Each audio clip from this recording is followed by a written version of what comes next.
Welcome. In this video, we're going to look at how to insert single column and how to insert multiple column in Microsoft Excel.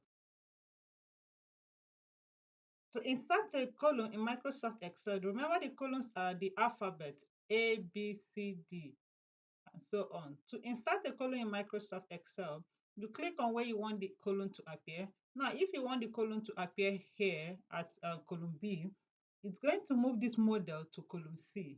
So to insert a single column, you can simply click on this column B to select the entire column, right click on it and click on what? Insert. Once you do that, you can see it will insert column B and move model to column what? C.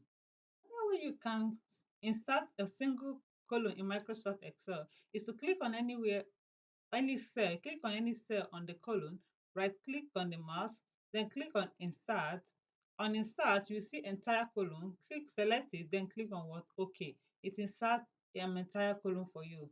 Now to insert multiple columns, you want to insert column B and column C.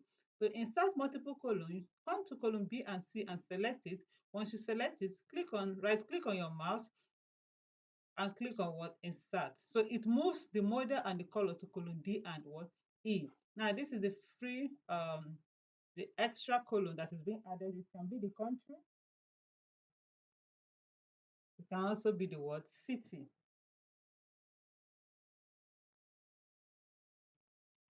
So this is how you can insert multiple columns in Microsoft Excel.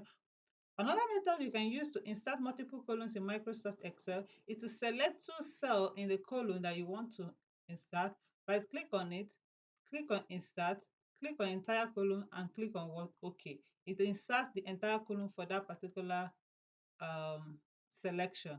So this is basically how you can insert column and how to insert multiple columns in Microsoft Excel.